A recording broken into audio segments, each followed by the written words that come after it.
ditembak. Dia terdampar sejauh 2000 kilometer dari kota. Ketika dia bersiap berenang kembali, namun di tengah laut dia baru sadar. Dia sama sekali tidak bisa berenang, hampir mati tenggelam. Dia akhirnya berhasil kembali ke daratan. Pria ini mengikat dasi di atas pohon. Dia bersiap mengakhiri hidupnya, tapi tiba-tiba dia merasa sakit perut. Jadi dia bergegas masuk ke hutan untuk buang air besar. Ketika selesai, pikirannya mulai terbuka. Lagi pula tidak ada yang bisa menemukannya. Dia pun memilih tinggal dan hidup di tempat ini. Hal pertama yang dia lakukan, belajar menyalakan api dengan cara kuno. Tapi setelah berusaha setengah hari, api itu tetap tidak bisa dinyalakan. Pria itu kemudian mengeluarkan korek api, lalu menyalakan rokok untuk buang stres. Dia hanya bisa makan jamur, tanpa peduli jamur itu beracun atau tidak. Dia langsung memakannya, minum seteguk air sungai kotor. Tidak peduli ada bakteri atau tidak, untuk meningkatkan kualitas hidupnya. Dia menarik sebuah perahu bebek, untuk dijadikan tempat tidurnya. Ketika dia menombak ikan, tapi dia malah menombak kakinya sendiri. Akhirnya dia kembali, mengambil jamur untuk dimakan. Untungnya ombak akan menyapu beberapa sampah ke daratan. Hari ini dia menemukan sebuah botol deterjen. Seketika dia mencuci kepalanya di sungai, lalu tanpa sengaja, dia melihat seekor ikan mati keracunan. Dan akhirnya dia bisa menyantap ikan panggang. Setidaknya lebih baik dari jamur mentah. Dan tentunya lebih enak. Tapi ketika burung memakan tulang ikan, burung itu malah mati keracunan. Jadi keesokan harinya, dia bisa makan burung panggang. Dia secara bertahap mulai menikmati hidup seperti ini. Bahkan walaupun ada kapal yang lewat, dia akan segera bersembunyi. Karena di sini tidak ada orang yang akan menagih hutang padanya. Tidak ada tekanan hidup. Sekarang dia tidak ingin lagi diselamatkan. Saat itu juga tiba-tiba dia menginjak sebuah plastik mie jajang. Dia yang setiap hari makan ikan membuatnya mulai bosan. Saat ini dia sangat ingin memakan semangkuk mie jajang karena ada aroma ibunya di mie ini. Ketika dia masih kecil, ibunya sering memberikan mie ini padanya. Mungkin karena rindu pada rumahnya, pria ini bertekad untuk membuat mie goreng yang super enak. Dia yang hidup sendirian di sini sangat ingin makan mie jajang.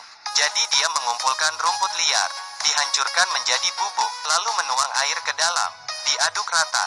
Akhirnya dia melihat bubuk ini tidak bisa hancur.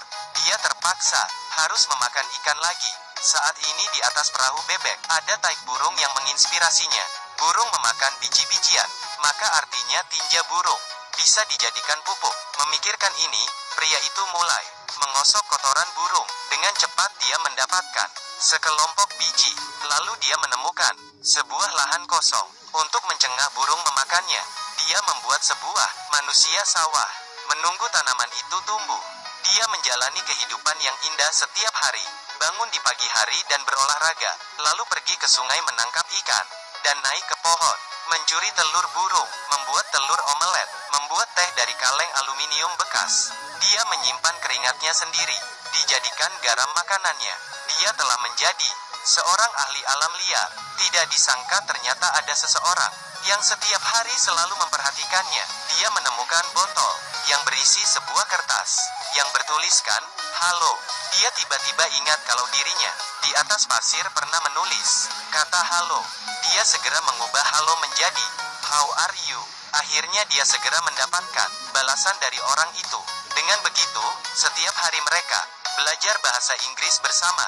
Ini membuat pria itu memiliki penglihatan terbatas. Sampai dia menemukan ada tumbuhan keluar dari tanah, sebuah jagung kecil. Dia memeluk orang sawah buatannya, merayakan ini. Tapi seorang kurir makanan tiba-tiba muncul, membawakan satu mangkuk mie jajang di hadapannya, dan berkata ada seorang gadis yang memesan ini untuknya. Pria ini langsung ingat, dia pasti orang yang mengirim surat untuknya. Dia memanggil kurir itu, mengembalikan mie itu padanya. Dia juga meminta kurir itu menyampaikan pada gadis itu, mie jajang adalah harapannya. Jika dia mendapatkan dengan mudah, maka usahanya akan sia-sia. Hari ini dia menemukan jagung yang pernah ditanam. Dengan cabai itu telah matang. Dia menghancurkan jagung itu, lalu ditambah dengan air, menggiling dengan botol, lalu memotongnya dengan tutup kaleng. Setelah mie itu matang, dia memasukkan bumbu sisa itu. Bahkan mie itu dibuat sama persis dengan bungkusannya. Setelah diaduk, Dia langsung mencicipinya. Seketika dia meneteskan air mata. Dia tidak mengira semangkuk mie ini ternyata sangat enak. Gadis itu juga membantunya mengambil momen ini. Bahkan dia juga ikut merasa senang. Tapi mengapa gadis ini ingin melakukan ini? Kamarnya memiliki setumpuk sampah, tapi dia selalu membersihkan keyboardnya. Dia selalu bangun jam 8 pagi, makan sekaleng 172 kalori, jagung kaleng. Dia mengambil kaleng sambil berjalan di tempat, membakar kalori, nyalakan komputer jam 9, mulai berselancar di internet. Memakan 456 kalori snack, melangkah 8,000 kali, kemudian nyalakan kipas angin, menghirup udara segar. Sekarang pukul 21:01, dia kembali ke lemari dan tidur. Dia sangat disiplin. Sudah 3 tahun, dia tidak keluar dari ruangan ini. Komunikasi dengan ibu, juga melalui pesan teks. Tidak ada cahaya di kamarnya, hanya jika ada latihan pertahanan udara. Melihat tidak ada orang di jalan, dia baru membuka jendelanya, melihat dunia luar. Tapi saat itu juga dia menemukan, di pulau itu ada seseorang yang ingin bunuh diri. Gadis ini sangat penasaran. Dia mulai setiap hari memperhatikan pria itu. Dia melihat pria itu sangat penakut, tapi dia juga suka memanjat pohon, menggosok kotoran burung, bahkan setiap hari dengan teratur, mencuci kepalanya di sungai. Melihat sangat menyukai mie jajang. Hari ini ketika dia melihat ke pantai dan melihat sebuah tulisan, kata hello, apakah pria itu sedang menyapanya? Jadi dia merencanakan rute, menyelinap ke tepi sungai, lalu melemparkan botol itu. Akhirnya pria itu menerimanya, dan dia juga membalasnya. Dengan begitu keduanya saling membalas teks bahasa Inggris. Gadis itu bahkan sengaja memesan mie jajang, dan kurir itu ternyata sangat berpengalaman. Menaiki perahu, menerobos jarak 2000 km, mengantarkan mie jajang ke pulau ini. Tai akhirnya pria itu menolaknya. Terpaksa kurir itu berlayar kembali, membawa mie jajang itu ke gadis itu. Kalian berdua sedang bercanda ya? Apa yang dia katakan? Katanya mie jajang adalah harapannya. Jika dia dengan mudah mendapatkannya, maka usahanya hanya sia-sia. Gadis itu mendapatkan pencerahan untuk pertama kalinya dalam 3 tahun. Dia berbicara pada ibunya. Dia berkata dia ingin menanam jagung. Beberapa bulan kemudian, akhirnya jagung pria itu panen. Dia memakan mie jajang, membuat gadis itu merasa bahagia. Mungkin pria yang memiliki sikap positif juga memberinya sebuah harapan. Tapi tiba-tiba hujan lebat dan angin badai menghancurkan perahu pria itu. Saat itu juga petugas keamanan datang.